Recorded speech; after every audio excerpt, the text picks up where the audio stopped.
자, 오늘 7번째 시간 예수 그리스도 종이 신주. 그 타이틀을 잘 보세요. 예수 그리스도를 어떻게 표현했냐면 종이 신주. 무슨 뜻이에요? 종인데 주님이시다. 말이 안 되죠? 무슨 것 같죠? 이 동시에 두 가지 역할을 다 하신다는 거죠. 하나님이시라는 차원에서는 주님이시고 사람이시라는 차원에서는 스스로 종이 되셨다는 그런 거죠. 자, 첫 번째, 나의 사랑하는 자 이스라엘, 두 아담 사이.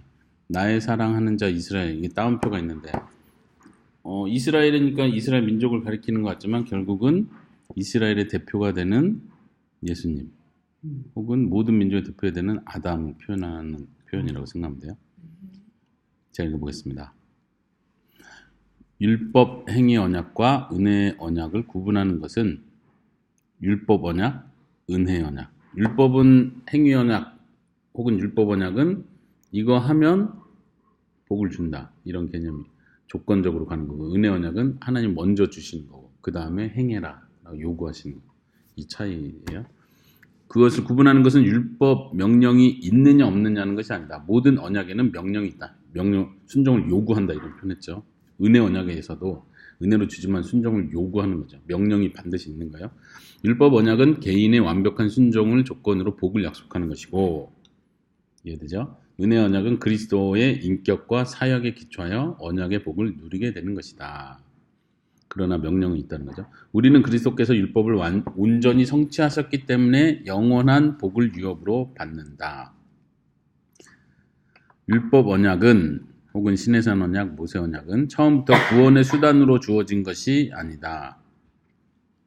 행위 언약과 은혜 언약은 두 개의 다른 구원 방법을 말하지 않는다. 이 말 이해돼요? 두 개의 다른 구원 방법을 말하지 않는다. 보통 많은 사람들이 오해하는 것 중에 하나는 뭐냐면 구약에 뭐뭐하면 생명을 얻는다, 뭐뭐하면 살 것이다, 뭐뭐하면 복을 준다 이걸 할 때 이거는 행위 언약이고 조건으로 가는 거니까 하나님께서 구원을 얻기 위해서 이런 방법을 줬는데 사람들이 못 지키니까 새로운 방법, 너는 안 돼, 이거 은혜로 줄 거야 하고 구원의 다른 방법으로서 은혜 언약을 제시했다는 거죠. 그러니까 처음에는 너가 하면은 생명을 줄 거야, 순종하면 법을 다 지키면 구원을 줄 거야 했는데 그걸 실패하니까 구원의 방법을 바꿔서 이제는 은혜로 구원시키겠어 이렇게 했다는 거예요. 그러니까 많은 사람들이 이걸 구원의 다른 방법이라고 해서 두 가지 방법이라고 생각하는 거예요. 하나는 포기됐고 실패됐고 하나는 지금 유지되고.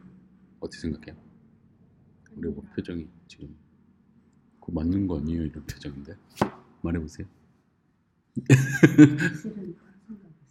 네, 정신 차리세요. 계속해서 모세 언약은 은혜 언약을 섬긴다. 모세 언약은 율법 언약을 말하는 거겠죠.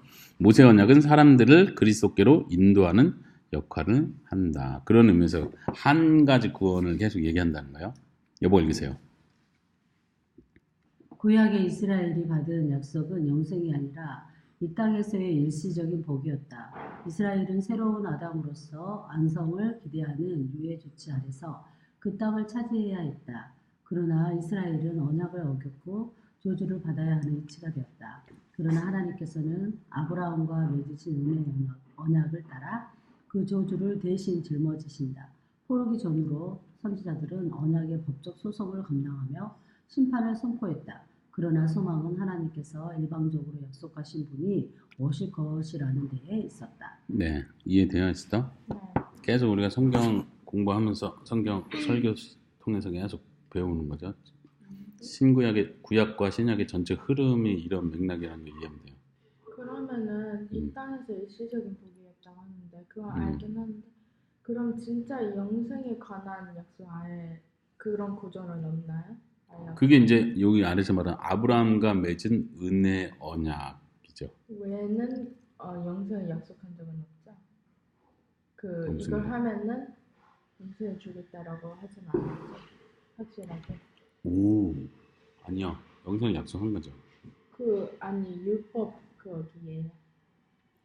그러니까 율법이 영생까지를 바라보게 하는 거죠. 그러니까 이 율법을 설명하는 이유는 아까 위에서 말한 것처럼 모세 언약과 은혜 언약을 섬긴다는 표현이 이거는 이 땅에서만 관련된 거고 이거 다 지킨다고 천국에서 영생 얻는 건 아니야. 이런 의미는 아니에요. 다 지키면은 영생까지 이어지는 거죠. 이 땅에서부터 다음 세상까지, 내세까지. 그러면 왜 여기는 영생이 아니라 이 땅에서 일시적인 복이에요? 그러니까 거기서 말하는 건 땅에 대한 약속들, 실제로 가나안 땅을 얻게 될 거라는 약속들, 그 다음에 이 땅에서 예를 들면 농사가 잘 되고 풍요하여질 거고 이런 명시적인 약속된 복들은 이 땅에서 실제로 누리는 복들을 얘기하는 거라는 거지. 그러나 그거는 계속해서 그 풍요로움 자체가 내세를 계속 바라보게 하는 거라는 거죠. 근데 그거는 우리가 순종함으로 지킬 수 있으니까 그렇게 하라고 준 게 아니라 이 순종의 결과로 이 땅에서 누리는 거지. 우리가 순종 완벽하게 해내서 그 내세의 복까지 취할 수 있다라는 전제로 준 게 아니라는 거예요. 처음부터 그런 전제로 구원의 방법으로 준 게 아니라는 거예요. 명령 자체가. 명령 자체는 이 땅에서 이 땅에서 누리게 될 하나님의 복과 약속들에 대한 전제, 그 테두리 안에 있다는 거죠. 그래서 일시적인 복이라는 표현을 하는 거예요. 다시 여보 이해돼요? 이스라엘은 언약을 어겼어요. 그리고 저주받아야 되는 위치가 됐지만 하나님은 아브라함과 맺은 은혜 언약을 따라서 저주를 대신 짊어지신다. 이게 예수님이 하신 일을 가리키는 거고, 아브라함과 언약 맺을 때 하나님께서 일방적으로 쪼개진 고기 사이를 일방적으로 횃불로 지나가시는 것처럼 그 언약이 깨진 거에 대해서 하나님이 짊어지신다는 표현이죠. 그리고 이제 구약 성경 뒷부분에 나오는 선지서들의 대부분의 그 용어 자체는 여기서 표현하는 것처럼 법적 소송이에요. 그러니까 회개하라, 돌아와라, 왜 너네가 이런 나쁜 짓을 하느냐, 이런 게 그냥 책망 개념이 아니고 소송이라는 거예요. 하나님이 재판관이 되시고 너희가 지금 이런 죄를 졌다. 그럼 너희는 저주를 받아야 마땅한 거다. 모세 율법을 봐라. 너네 이걸 다 깬 상태다. 어떻게 할 거냐. 계속 이게 선지자들의 외침이 소송이라는 개념이에요. 그렇게 하면은 이제 희망은 없는 거죠. 더 이상 이스라엘 백성 입장에서는 기대할 수 있는 소망이 아무것도 없는 거예요. 왜냐하면 철저하게 다 언약을 깼으니까. 마지막 문제에서 그러나 소망은 하나님께서 일방적으로 약속하신 분이 오실 것이라는 데 있다. 소망은 그 메시아가 언약을 완벽하게 성취할 메시아가 오는 데 있다는 거죠. 근데 이스라엘 백성들이 다 언약을 깼는데 그 한 분이 오신다고 왜 이게 해결돼요? 왜냐하면 여기서 제목에서 표현한 것처럼 예수님은 이스라엘의 대표자로 오는 거예요. 그 개념이 이제 성경 신약 안에서 계속 나오는데, 예를 들면 예수님을 구약 성경에 보면 이스라엘을 가리켜서 하나님께서 나의 장자라는 표현을 쓰거든. 이스라엘은 나의 장자다 하는데 예수님이 장자로서 오시는 거예요. 그래서 하나님의 아들이 되는 거예요. 그리고 예를 들면 광야에서 40일간 금식하신 거, 이런 것도 이스라엘의 40년 광야 생활을 연상시키는 거고, 40년 광야 생활에서 시험에 다 실패한 건데 예수님은 그 광야 생활에서 40일 금식 이후에 광야 시험을 통과하는 것 자체가 이스라엘 실패한 걸 통과하신 이스라엘 개념으로 상징적으로 보여주는 거예요. 의도적으로. 특히 이제 마태복음에서도 분명하게 나오는 게 뭐냐면 예수님이 이집트로 피난을 갔었잖아요. 헤롯 왕이 죽이려고 하니까 피난 갔다가 다시 돌아올 때 마태는 성경 구절을 인용하면서 뭐라고 표현하죠? 성경 구절 구약을 인용하면서 내 아들을 이집트에서 불러내었다. 이스라엘을 이집트에서 불러냈다 이렇게 표현하나요? 그 구절을 마태가 일부러 인용을 해요. 예수님은 그냥 피난 갔다 온 것뿐인데 마태는 구약 성경 그 이스라엘이 이집트에서 탈출한 그걸 생각하면서 내 아들을 이집트에서 불러내었다 하는 걸 성취하기 위해서다 이렇게 표현을 해요. 그러니까 예수님이 정확하게 이스라엘의 대표자라는 걸 보여주는 거죠, 성경적으로. 네, 마지막 에스더가 거기 예레미야 31장 읽어보세요. 예레미야 31장의 새 언약의 약속 속에서 하나님은 일방적으로 그들의 죄를 용서하시고 다시는 기억하지 않겠다고 하신다. 새 언약은 단지 낙원을 다시 얻는 것이 아니라 그것을 완성한다. 어떻게 그것을 가능하게 하시는가? 바로 메시아 곧 영원한 언약의 주와 종으로 오시는 분으로 말미암아 가능해진다. 성경에 나타난 언약은 고대 근동의 국제적 조약의 형식을 띠고 있다. 네. 이제 예레미야 선지자의 예언처럼 새 언약을 통해서 하나님 모든 걸 회복할 것이다. 그런데 거기서 표현하는 것처럼요. 낙원을 그냥 다시 에덴 동산, 낙원을 말하는 에덴 동산을 다시 들어갈 수 있게 되는 개념이 아니고 이게 완성의 상태가 되는 에덴 동산 자체가 완성의 상태가 되는 거. 모든 것, 온 만물이 회복되는 그 완성을 말하는 거예요.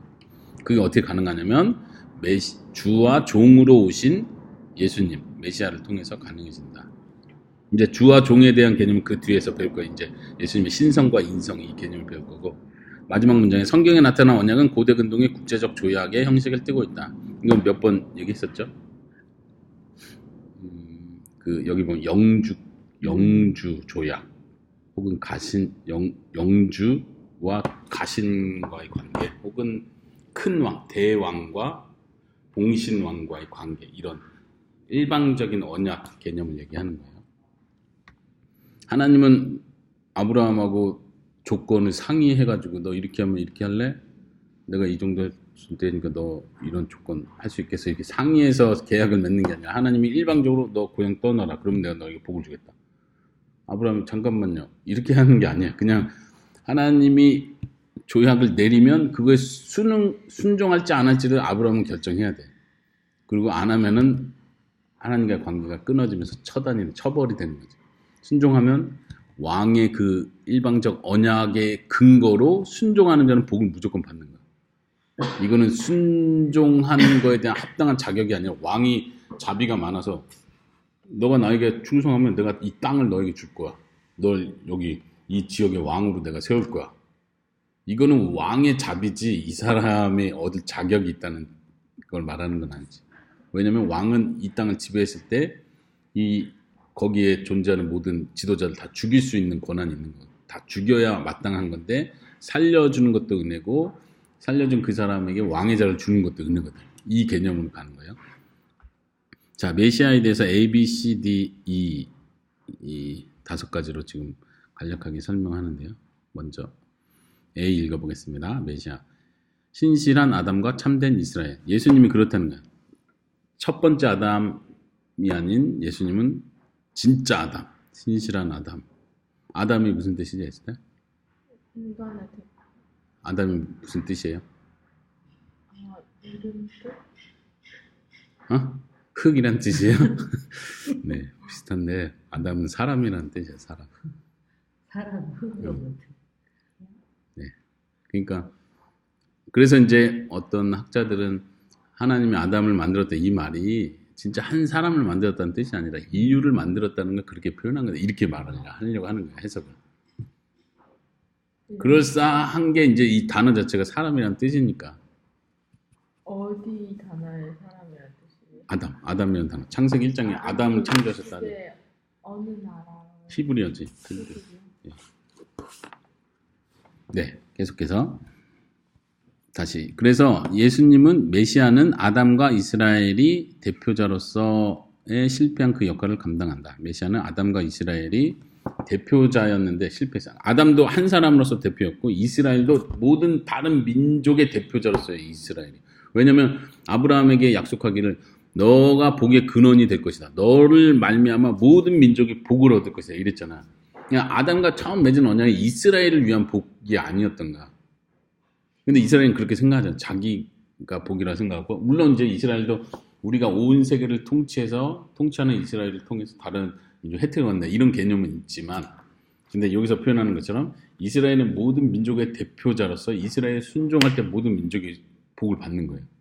복의 근원이 되는 거죠. 그런 의미에서. 근데 이걸 철저하게 다 실패했고 그걸 그대로 그리스도가 성취하는 거지. 예수님이 복의 근원이 되시는 거고 예수님이 철저하게 순종함으로 예수님 밑에 속한 모든 사람들이 복을, 은혜를 얻는 거죠. 그 열방의 빛이 될 것이며 열방은 그에게 나올 것이다. 예. B번 읽어주세요. 메시아적 구원자 다윗의 아들. 하나님께서는 다윗의 후손을 왕위에 앉히시고 그자가 영원한 나라를 세울 것이라고 일방적으로 약속하셨다. 메시아가 세우는 나라는 잠정적, 조건적, 지정학적인 나라가 아니라 영원한 무조건적, 우주적인 나라다. 다윗부터 메시아까지의 계보는 도덕적으로 순결하지 못했으나 전적으로 하나님의 신실성에 의해 그 언약이 성취된다. 네. 두 번째 줄에 보면 메시아가 세우는 나라, 예수님이 세우는 나라는 영원하고 무조건적이고 우주적이다. 다윗이 세운 그 이스라엘이라는 이 땅에서 약속, 아까 이 이스라엘과의 약속 일시적인 거라 했잖아요. 이 땅에서. 그 나라는 다윗이 세웠어요, 실제로. 그리고 하나님은 그 일시적인 약속을 성취해 주신 거예요. 가나안 땅을 얻겠다 하고 실질적으로 여호수아를 통해서 가나안 땅을 얻은 건 일시적인 언약의 성취를 보여주는 거예요. 이스라엘 백성이 바다 모래같이 많아질 것이라 했는데 실제로 그게 가나안 땅에 들어갈 때 그렇게 성취된 걸 성경 구절이 일부러 언급들을 하죠. 그러니까 하나님이 이 땅에서 했던 약속을 일시적인 그 약속은 다 성취해 주신 거예요. 그러나 히브리서의 표현대로 아직 진짜 안식이 남아있는 거죠. 이 영원한 내세의 개념. 그래서 다윗의 나라와 메시아의 나라를 지금 비교하는 거예요. 다윗의 나라는 잠정적이고 조건적이고 지정학적이다. 이 땅을 근거로 한다는 거고, 메시아의 나라는 영원하고 무조건적이고 우주적이다. 그런 차이가 있고, 마지막은 그 족보, 다윗부터 메시아까지의 계보는 도덕적으로 순결하지 못했죠. 예, 여러 뭐 기생도 나오고 이방인도 나오고 불륜 관계에서 태어난 아이를 통해서 그 계보가 이어지는데, 그래서 사람이 우리가 순수 혈통을 지켜냈기 때문에 거룩하신 메시아가 나오셨다, 이렇게 말할 수 없다는, 그냥 여기서 말하는 하나의 신실에 의한 그 약속과 은혜 때문에 메시아가 보내진 거지, 사람들이 메시아를 지켜내기 위해서 순수하게 도덕적으로 영적으로 하나님 앞에 경건을 지켜냈기 때문에 그 메시아를 탄생시킨 게 아니에요. 그런 의미에서 우리가 자꾸 마리아를, 처녀 마리아를 믿음이 제일 좋고 제일 순수했고 제일 그래도 그 당시에 제일 경건한 사람이니까 메시아를 보내지 않겠냐, 이렇게 자꾸 전제를 하려고 하잖아요. 성경 어쨌든 그건 언급하지 않으니까. 그럴 수도 있고 아닐 수도 있는데 저희 문 좀 닫아주세요. 그런 의미에서 여기서 표현하는 대로 메시아의 계보 자체가, 족보 자체가 처음부터 순수한 혈통이 아니었다는 걸 생각할 때 마리아가 100% 순수해야 된다는 건 아무 중요성이 없는 거예요. 근데 천주교는 일부러 마리아는 원죄가 없다 이렇게까지 표현하고, 끝까지 결혼하지 않았고 끝까지 순수하게 나중에 신격화됐다 이렇게 표현하거든. 그래서 성 마리아예요. 성이란 표현이 신격화됐다는 표현이에요. 신의 수준까지 올라갔다. 성 베드로, 성 어거스틴, 이게 다 지금 신격화된 카톨릭의 개념이에요. 네, 10번 에스더가 메시아는 내가 여기 있나이다 라는 말씀으로 하나님의 권위의 말씀의 언약의 종으로서 대답하신다. 인자는 자주 인간을 지시하는 표현이지만 특히 다니엘서를 통해 구름을 타고 오시는 실적인 인물로 인식된다. 인자는 이스라엘을 구원할 왕이실 뿐만 아니라 온 세상을 정복하고 모든 민족을 심판하실 왕 중의 왕이시다. 그리스도는 마지막 아담으로서 살려주는 영이 되셨다.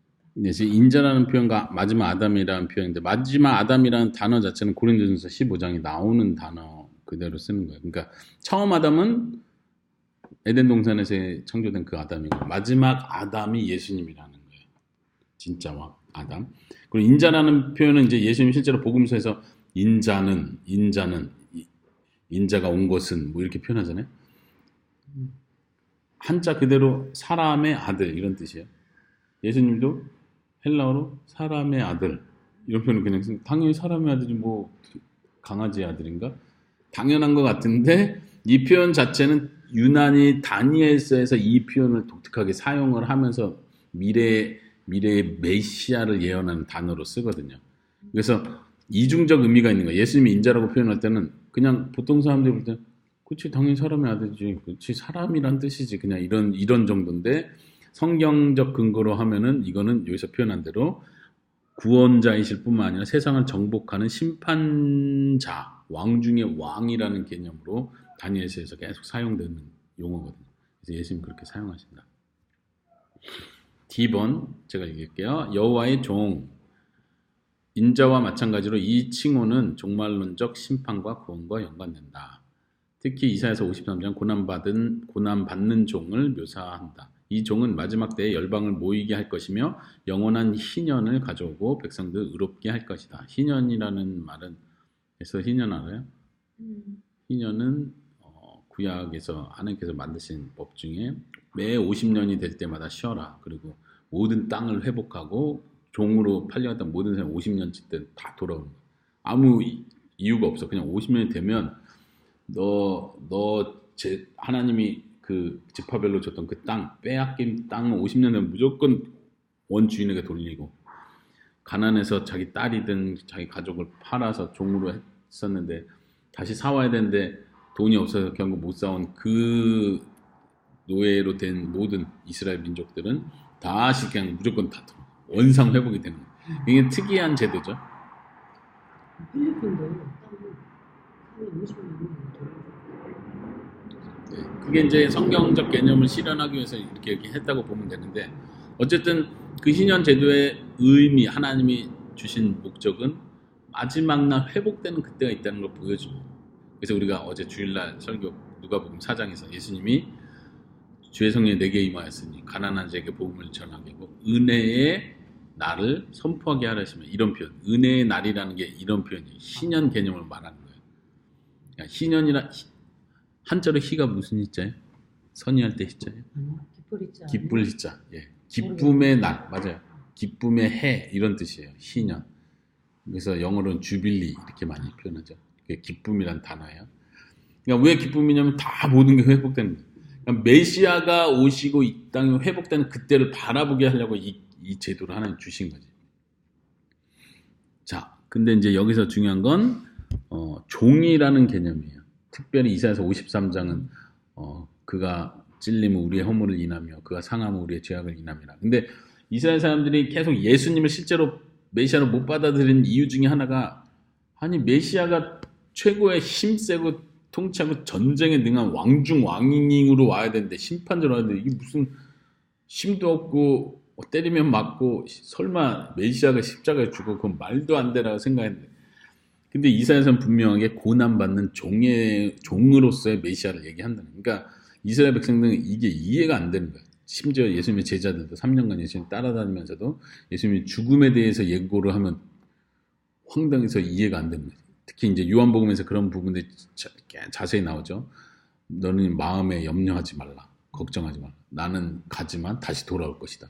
고아와 같이 내버려 두지 않는다. 걱정하지 말라. 계속 하는 이거, 제자들이 예수님이 떠난다는 개념 자체를 못 받아들이는 거예요.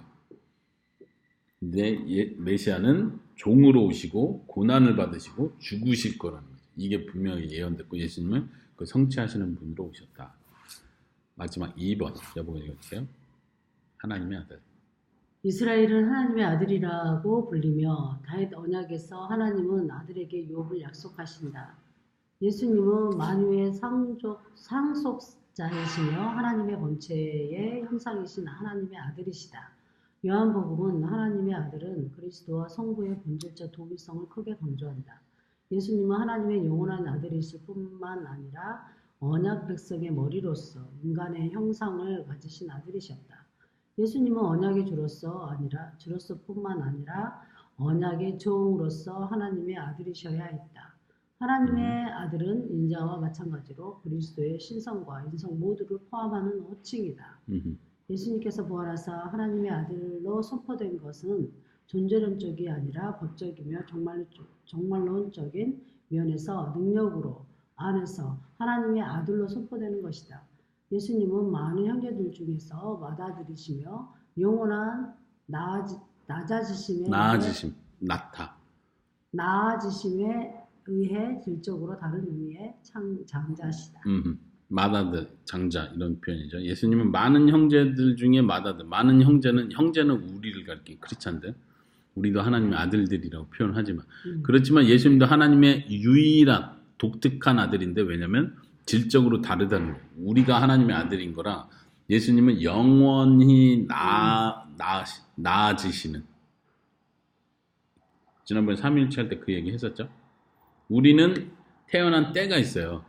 이제 어떤 신학들은 우리의 영혼은 본래 하나님과 같이 있다가 처음 창조될 때 모든 영혼이 이 땅에 살 모든 영혼이 처음 창조될 때 다 창조된 거야.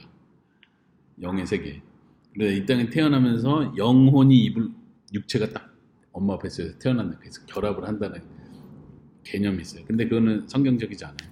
그런 거 많이 들어봤어. 그래서 엄마 뱃속 전에는 천국에 있었다는 표현이라던가 그치? 그걸 예. 은연 중에 많이 들어봤어. 그치? 말이 안 되지. 그렇게 신학적으로 그렇게 주장하는 학자들이 있어요. 예. 근데 그 동의할 수 있는가? 그렇진 않다. 그럼 언제 영혼은 창조되나? 육체가 이렇게 남자 정자 결합될 때 영혼도 그때 창조되냐? 이런 의미에서 이제 많은 고민들을 하는 거지. 그건 성경에 말하지 않는 부분이에요. 그러나 그럼에도 불구하고 예수님과 사람의 차이는 예수님은 창조된 때가 있는 게 아니라는 거예요. 창조된 때가 있는 게 아니고 영원히 나으시는 분. 예, 그건 좀 우리가 이해하기 힘든 개념이에요. 그런 의미에서 예수님과 우리는 아들이라고 불리지만 질적으로 전혀 다르다. 그리고 예수님은 하나님의 아들이라는 차원에서 신성을 강조하는 표현이고 또 하나는 인간의 형상을 가진 아들이라는 차원에서 사람의 인성을 강조하는 표현이다. 이제 세 번째는요. 한 인격 안에 두 본성. 이제 삼위일체가 복잡하고 어려운 것만큼 이제 예수님의 신성과 인성 문제도 어렵고 이해하고 복잡한 부분이에요. 그래서 이게 많이 내용이 중간에 조금 어렵긴 하지만 어쨌든 기독교 교회 역사에서 가장 큰 두 개의 이슈를 뽑으라면 삼위일체와 예수님의 신성 인성 문제예요. 이게 가장 오래된 교회의 논쟁이었고 가장 치열했던 논쟁이었고 가장 중요한 논쟁이고 이단과 정통을 구분하는 가장 중요한 교리인 거예요. 그래서 예를 들면 보통 사람들하고 얘기할 때 이런 개념 모르는 사람이 더 많을 수 있겠지만 에스더가 만약 어떤 교회를 선택한다거나 어떤 신학적 노선이 옳은가 그런가를 판단할 때 이 두 가지를 점검하고 가는 거 무조건 기본이 이거 완전 기본.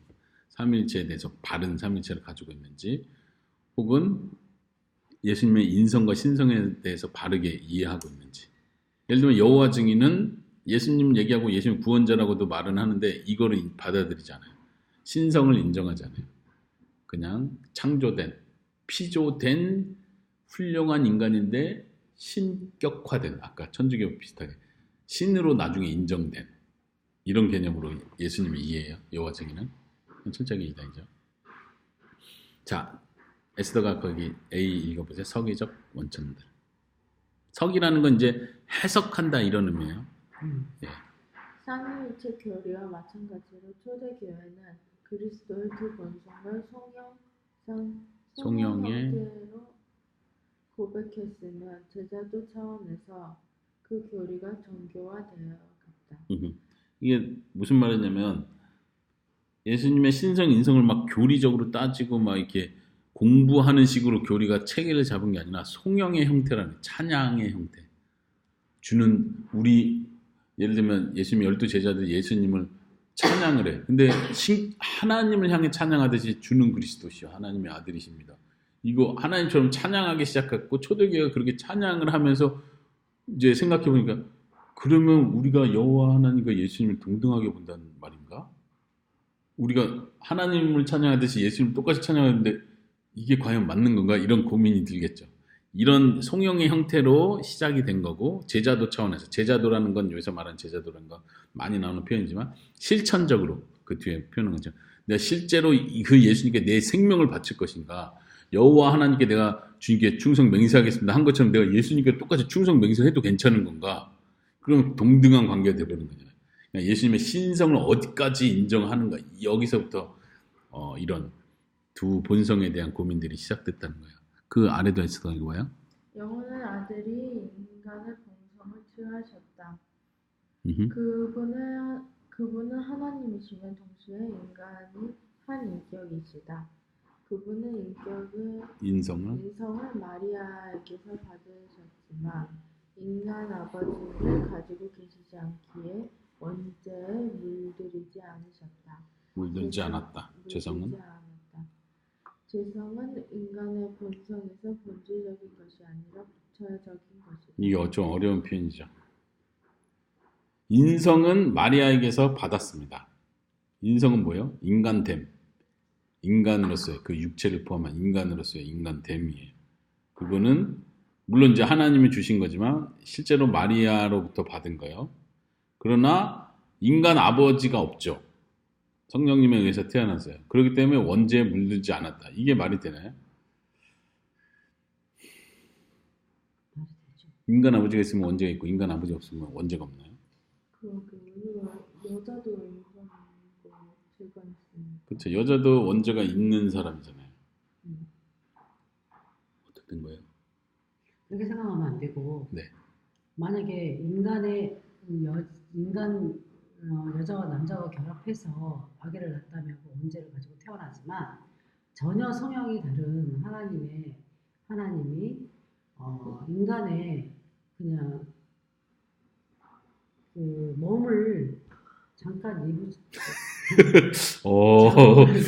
조심해야 돼요. 잠깐 빌리신 거지. 잠깐 빌린 거예요? 그러니까 그래서 이게 되게 어려운 표현이에요. 인간으로 나셔야 되기 때문에.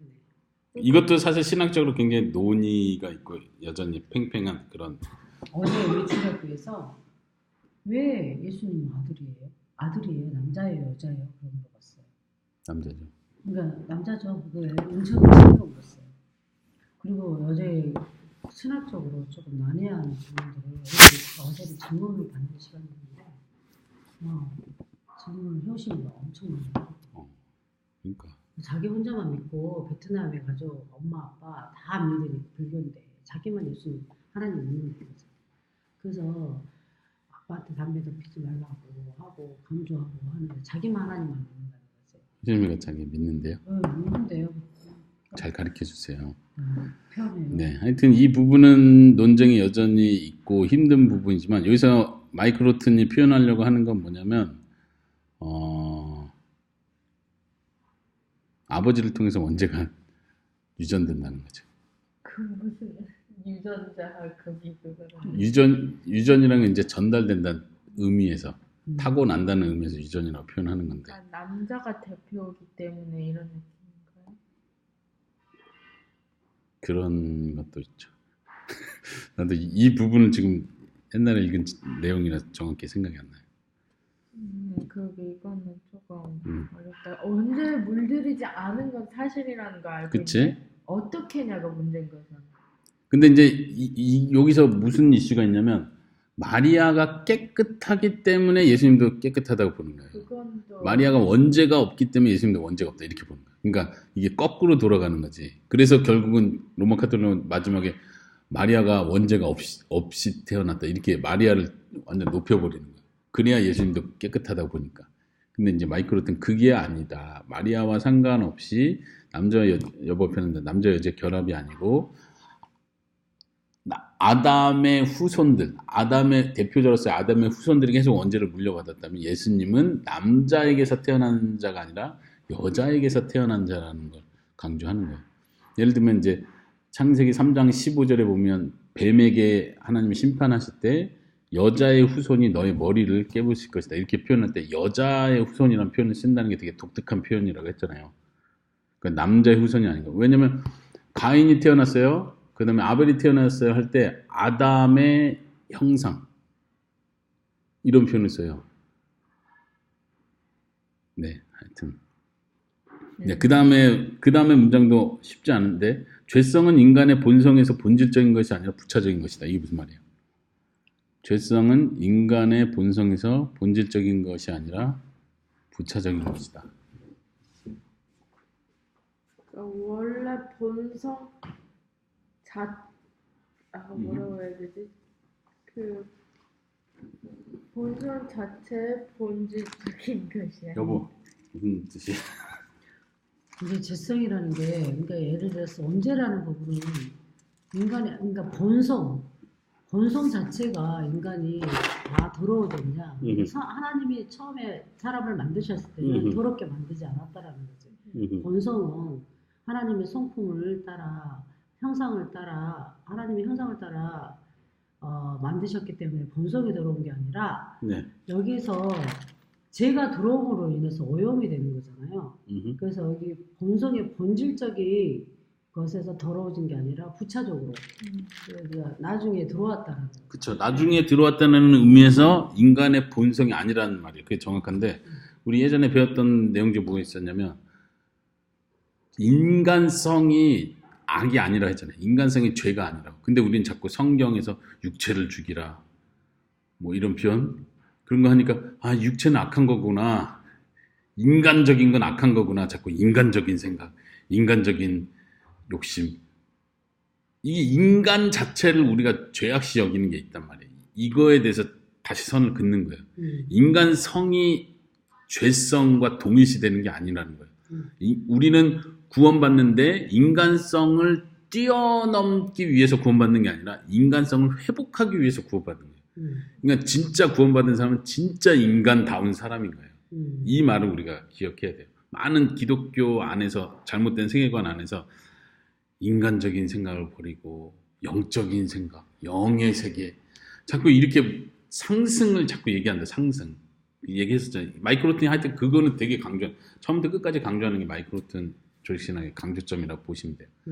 근데 이게 왜 중요하냐면 카톨릭 개념이거든요.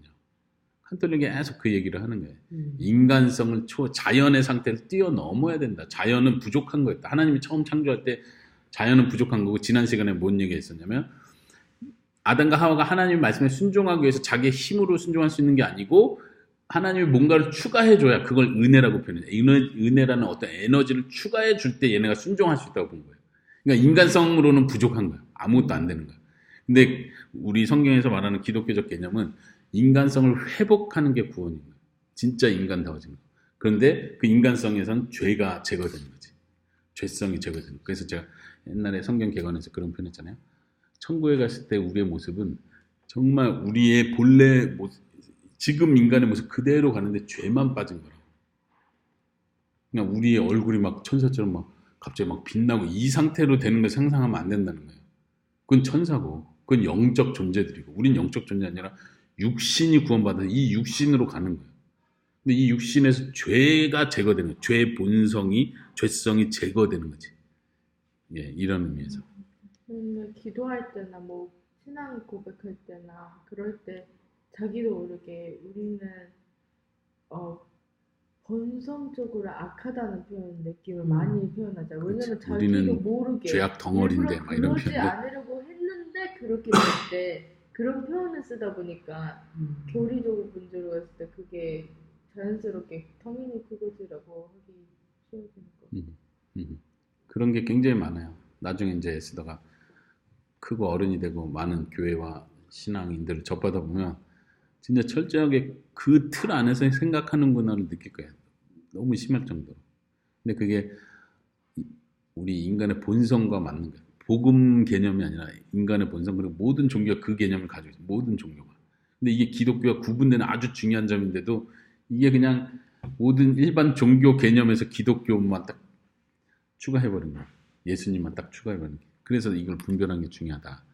그리고 아까 잠깐 뒤로 가가지고 인간 아버지를 가지고 계시지 않기 때문에 원죄에 물들지 않으셨다는 표현이 이제 성경학적으로 보면 창세기에서 제가 몇 구절 읽어볼게요. 그 아담과 하와가 타락하고 나서 가인과 아벨을 낳잖아요. 그리고 아벨이 죽고 나서 창세기 5장에서 아담의 계보를 표현하거든요. 그때 이제 예를 들면 아담과 하와의 계보 이렇게 하지 않고 아담의 계보, 항상 대표자로서 아담을 얘기해요. 그 다음에 우리가 잘 아는 대로 모든 성경은 아브라함이 이삭을 낳고 이삭이 야곱을 낳고 야곱이 누굴 낳고 할 때 아들이 낳는다고 표현해요.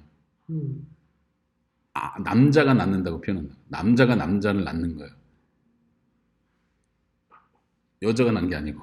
그런 의미에서 생각해 볼 필요가 있고, 이 창세기 5장에서도 뭐라고 하냐면 아담은 130세에 자기 모양 곧 자기의 형상과 같은 아들을 낳아 이름은 셋이라 하였고 이런 표현.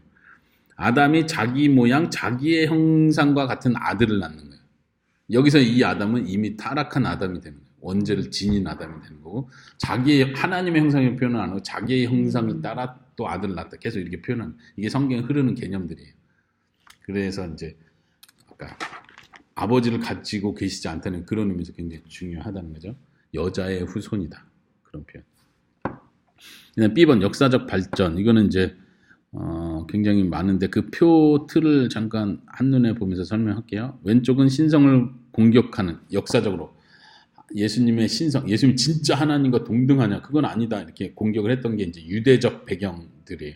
유대인들은 여호와만 하나님으로 섬기기 때문에 예수님이 신성이라고 하면 엄청 싫어하고 모독죄로 생각을 하고 그랬잖아요. 예수님도 실제로 내가 하나님의 아들이다 하니까 바리새인들이 너가 하나님과 너를 동등하게 여겼냐? 아, 나 아들이라고 했을 뿐인데요. 이게 아니라 아들이란 표현 자체가 하나님과 동등하다는 표현이에요. 왜 그러지?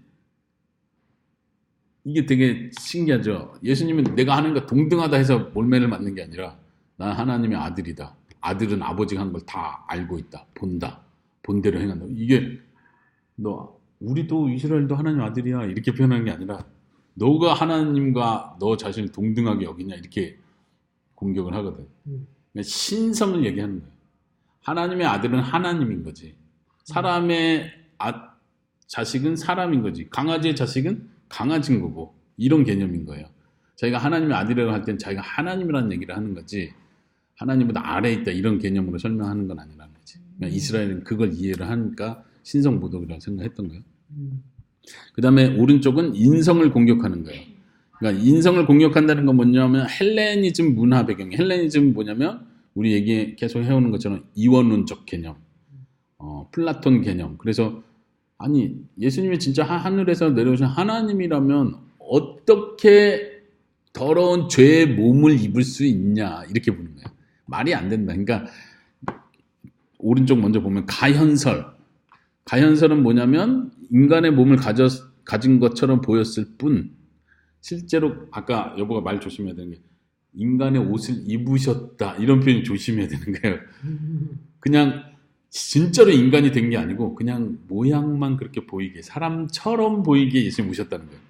그리고 제자들은 그 사람처럼 보인 예수님을 봤다는 거고 실제로 이제 인간의 옷을 벗고 예수님 올라가셨다는 거예요.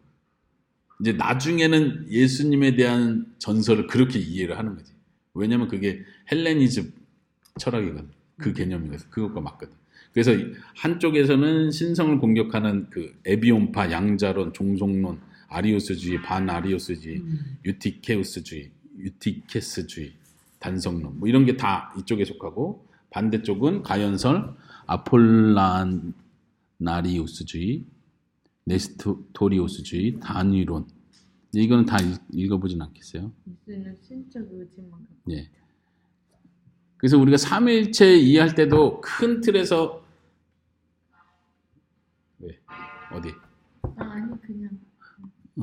삼위일체 이해할 때도 큰 틀에서 이해하는 게 하나님은 세 분이다. 삼신론 이거 조심해야 되고 반대쪽 극단에서는 하나님 한 분이다.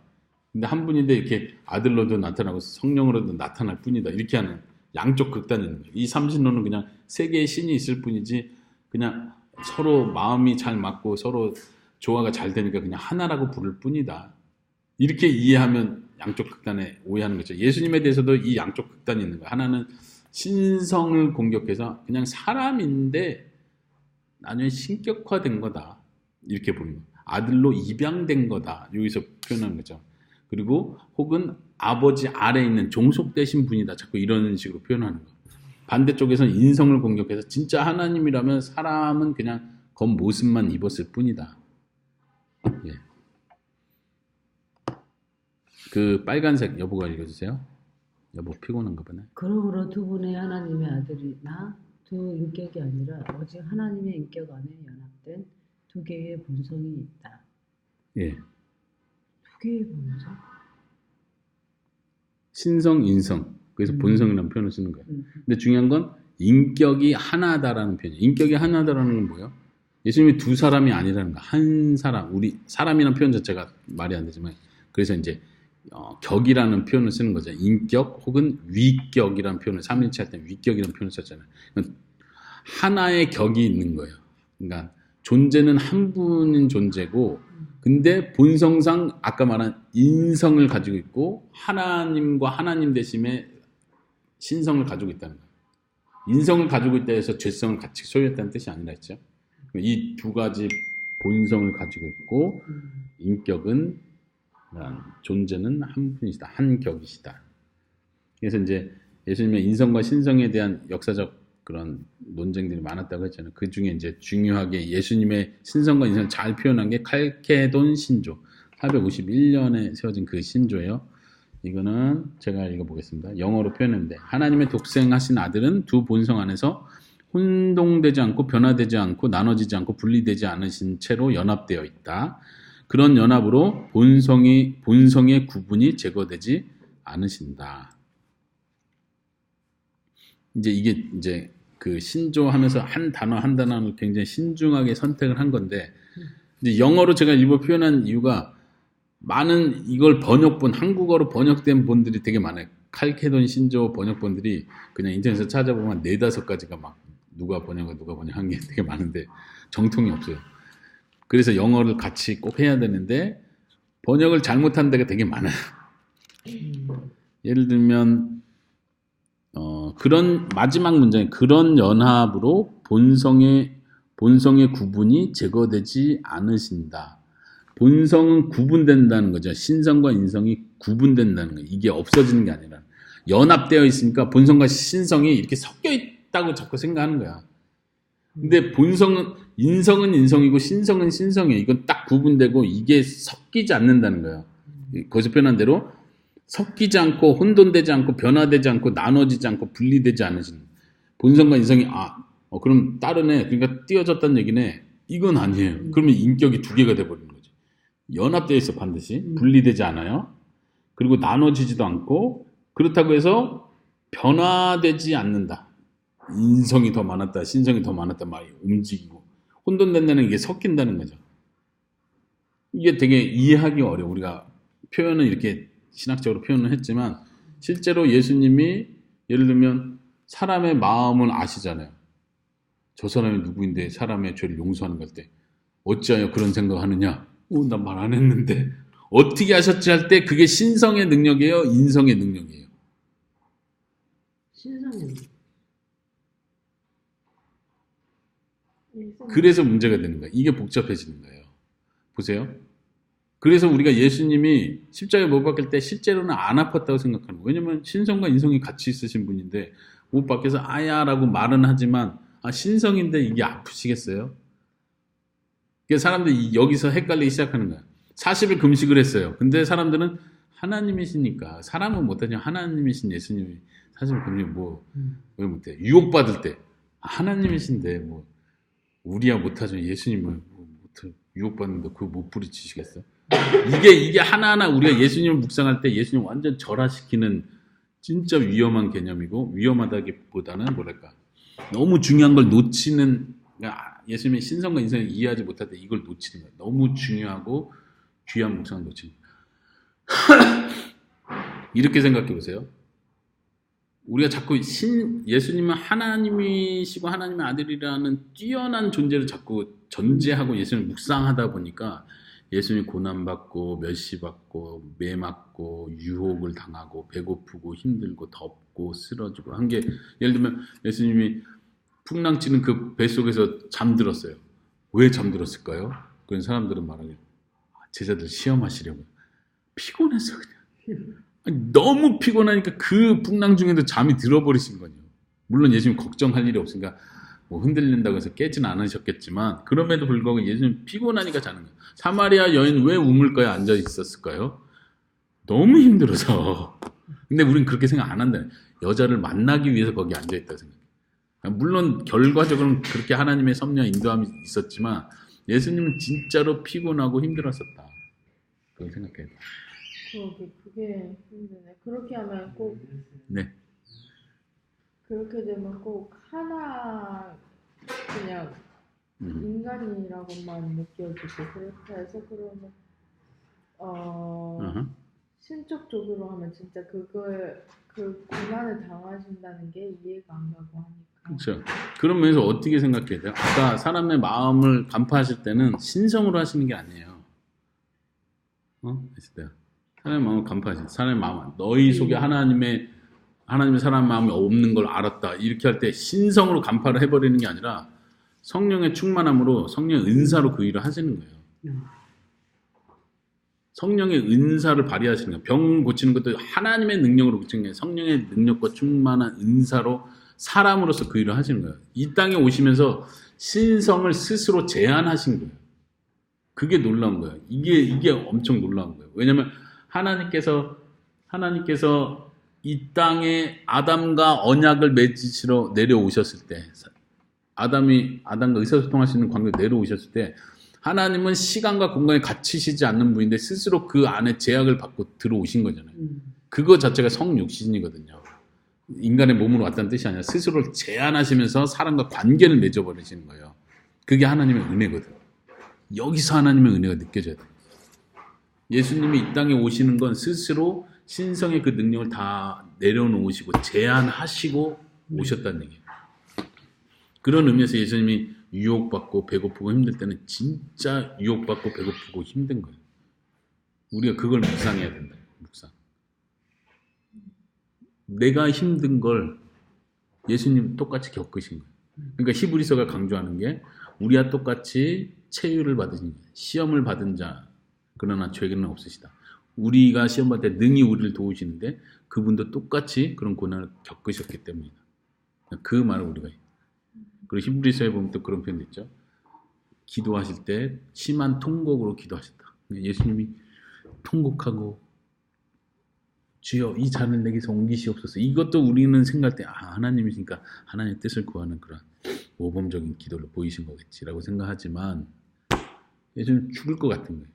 근데 이제 우리가 오해하는 게 뭐냐면 아니 죄가 없으신 분인데 죽을 것 같아서 그렇게 힘들어하고 그러면 그 죄 아니에요? 죄라고 생각한다고 그거를. 유혹을 느끼고 막 너무 배고프고 또 어느 때 화를 내고 그러면 그 죄가 아니에요? 자꾸 예수님 그렇게 이해를 하는 거예요. 그러니까 그게 아니고 예수님이 보여주시려고 나사로가 죽었을 때 진짜로 슬프신 건 아닌데 진짜 슬픈 건 아닌데 예수님이 나사로 얼마 사는지 사람들이 보여주시려고 그렇게 그런 슬픈 것처럼 눈물을 흘리신 거지 진짜로 슬픈 건 아니다. 왜냐면 진짜로 슬프다면 그건 죄라고 생각하는 거예요.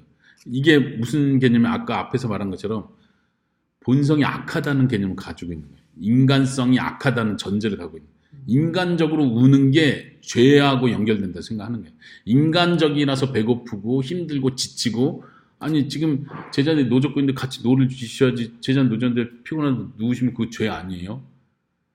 그러니까 자꾸 이걸 포장을 해서 시험하시려고 일부러 누워 계시 이렇게 자꾸 오해 만들어버린다. 거예요. 설교자들이 이걸 구분 안 하면 신학이 틀이 안 되면 설교하면서도 엉뚱한 진짜 이상한 교를 가르쳐버리는 거예요. 자기도 모르게. 아니요. 예수님 철저하게 인간이셨어요. 그러니까 그래서 100% 인간이라는 표현이 그거예요. 진짜 피곤하고 우리가 하루 종일 일하면 너무 피곤해서 죽을 것 같잖아요. 똑같은 거예요. 예수님. 걸어다니면서 얼마나 피곤해서 쓰러지고 힘들고 지치고 제자리 도와주고 먹을 거 주고 하니까 그 힘으로 버텨내시고 또 성경에 보면 예수님이 시장하셨다 이런 표현도 있잖아요. 마지막 고난의 길을 가시기 전에 그런 표현들. 이 예수님을 잘 이해하면 그렇다고 해서 그러니까 신성은 저기 쭉 떨어져 있고 인성만 남아 계셨구나 이렇게 이해하면 안 돼. 이건 절대 떨어질 수 없다. 분리되지 않고 그렇다고 해서 분리되지 않는다고 해서 이게 섞이는 건 아니다. 신성과 인성이 왔다 갔다 하면서 사역하지 않았다는 얘기예요. 그러면 솔직히 그때는 인성 중심으로 활동하신 거잖아요. 피곤하고 힘들고 하셨으니까.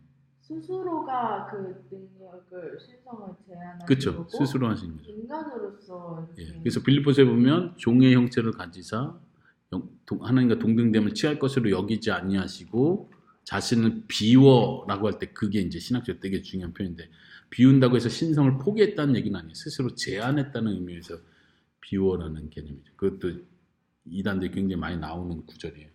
그것도 좀 오늘 처음 들은 개념인 게 그 약간 병자를 고치거나 했을 때 그게 예수님이 신성을 사용하신 게 아니라 성령님의 은혜를 사용했다는 은사. 은사를 사용했다는 게 되게 이색적이고 처음 접하는 것 네.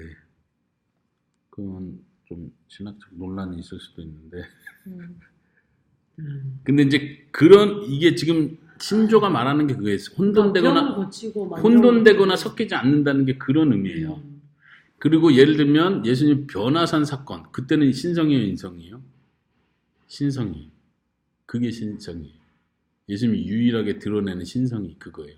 변화산 사건. 그거는 예수님이 인성을 잠깐 내려놓으시고 그 세 명의 제자들에게만 예수님이 그 하나님 되심 잠깐 보여주시는 거예요. 제자들이 기겁해버리잖아요.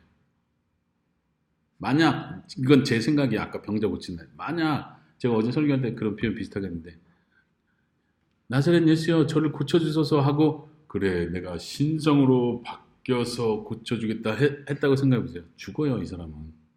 죽는 거예요. 그걸 이해해야 돼요. 전 제 생각이에요. 그거는. 이제 우리 신앙생활 하면서 자 일단 더 넘어가겠습니다. 마지막까지 하고 갑시다. 벨기에 신앙 고백서. 실질적인 사람이 되기 위해 육체에 대해 인간적인 본성을 취하셨을 뿐 아니라 참된 인간의 육체를 취하셨다. 예, 맞죠? 케노시스, 비우다. 아까 빌립보서 얘기했었죠. 비우셨다는 그 개념 되게 중요한데 성육신할 때 신성을 비우셨다는 주장 잘못됐다고 했죠. 그러나 성자는 신성이 아닌 특권을 비우신 것이다. 이렇게 이해하면 되겠어요. 신성을 비웠다고 하면 그러니까 인성으로만 왔다 이렇게 가버리면 안 된다는 거예요. 여보가 그 빨간 걸 인용을 읽어주세요. 만약 그의 인성 속에서 그의 신성이 무너진다면 그는 임마누엘 곧 우리와 함께 계신 하나님이 아닌 다른 존재가 되셔야 한다.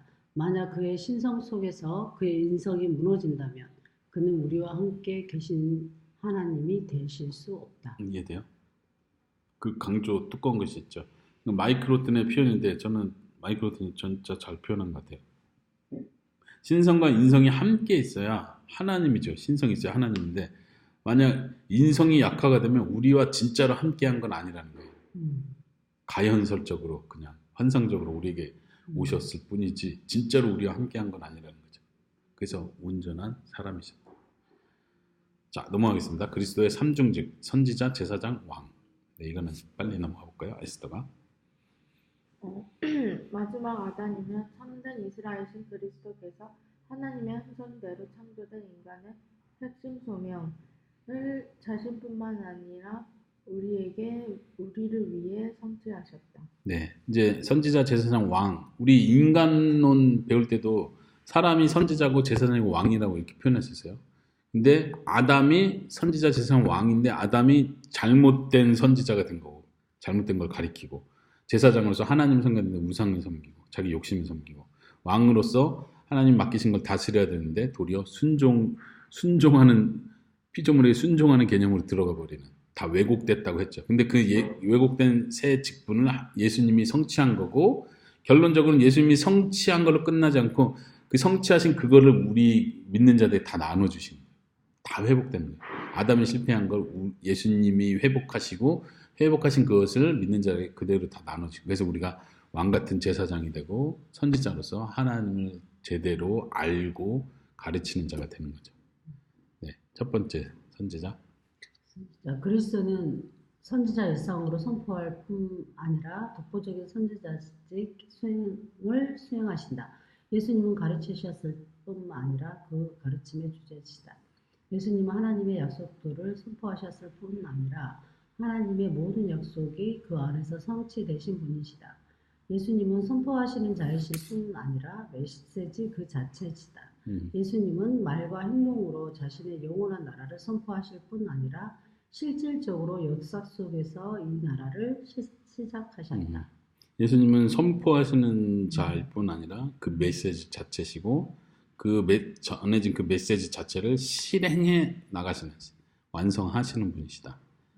두 번째, 제가 그리스도는 아론의 제사장직보다 오래전에 있었던 멜기세덱의 제사장직을 따르는 대제사장이시다. 히브리서 이야기고 그리스도의 제사장직은 역사가 아니라 영원, 구속 언약의 근거를 둔다. 구속 언약은 창세 전에 삼위 하나님이 서로 맺으신 언약을 표현할 때 구속 언약을 표현해요. 그러므로 그리스도는 성육신을 통해 중보자가 되신 것이 아니라 영원부터 영원까지 중보자가 되신다. 이 표현도 성육신 되면서 중보자, 제사장 역할을 하는 게 아니라 그 전부터 중보자셨다.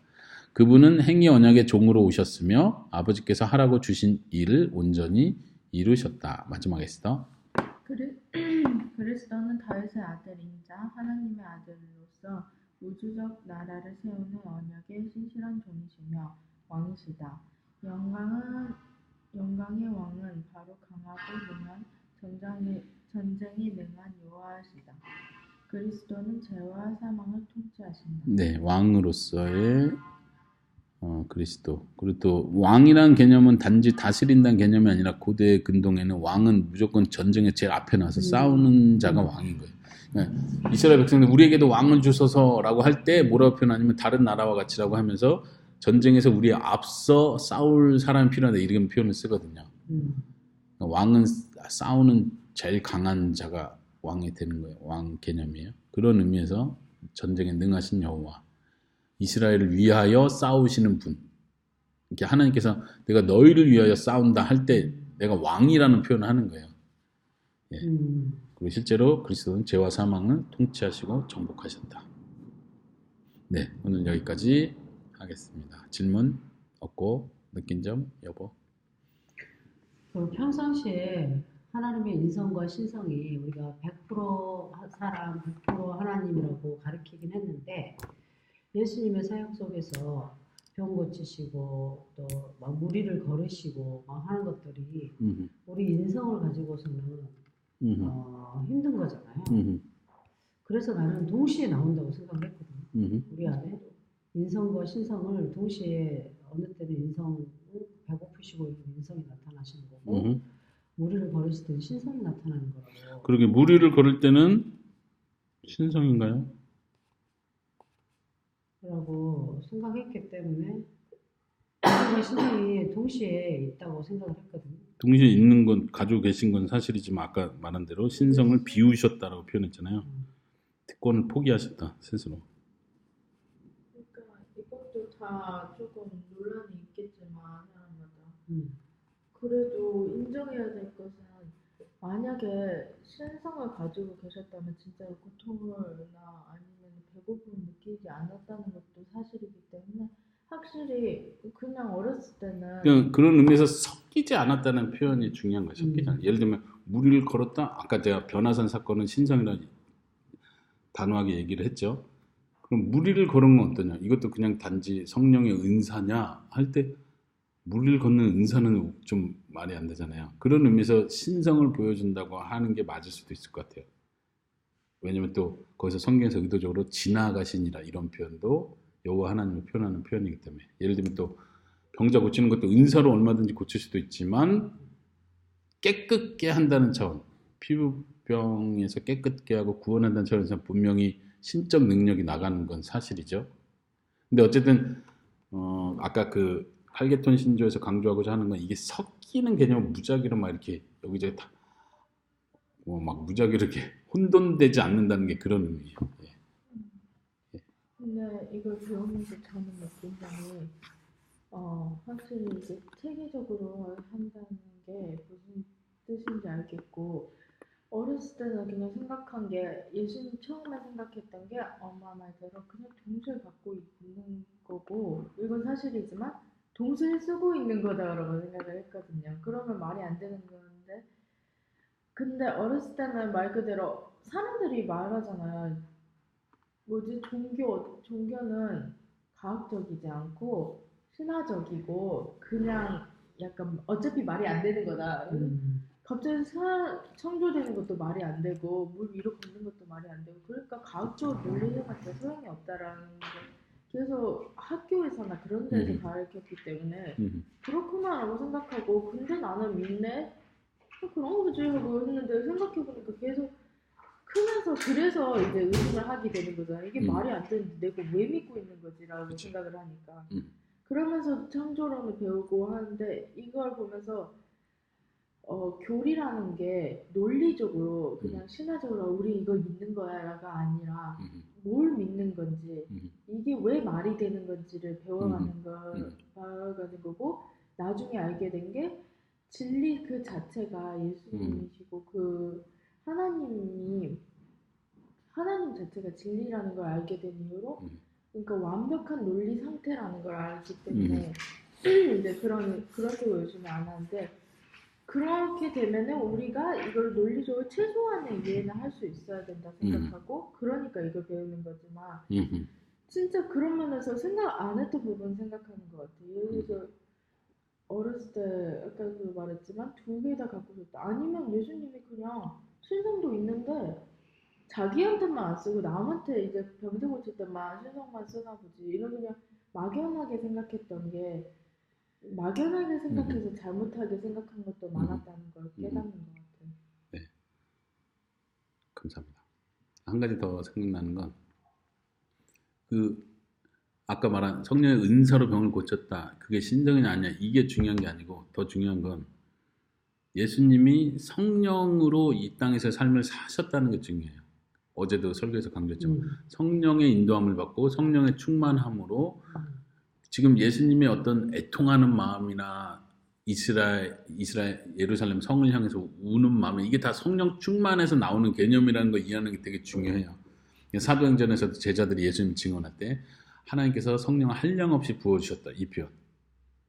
이게 그래서 우리가 예수님을 잘 묵상하는 게 예수님이 정말 우리가 똑같은 인간이셨구나. 나랑 똑같이 그냥 유혹받으시고 힘들어하시고 배고프시고 스트레스 받고 피곤할 수밖에 없고 이게 지금 나와 똑같은 상태인데 예수님은 그럼 어떻게 그렇게 하나님의 뜻을 항상 하는 죄를 안 짓는 사람이 됐지? 하나님이니까 이렇게 가지 말고 그래서 기도를 하신 거고 그래서 성령 충만으로 살아야만 했었던 거고 그래서 자꾸 사람들이 예수님을 몰아서 왕으로 세우러 갈 때 일부러 시간을 내고 장소를 띄어서 일부러 하나님과의 시간을 가지신 거구나.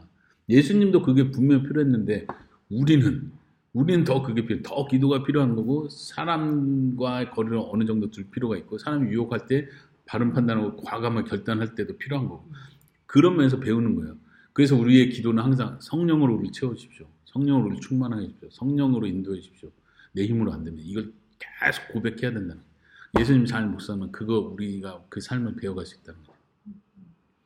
예수님도 성령으로 사셨기 때문에 죄를 짓지 않으셨다.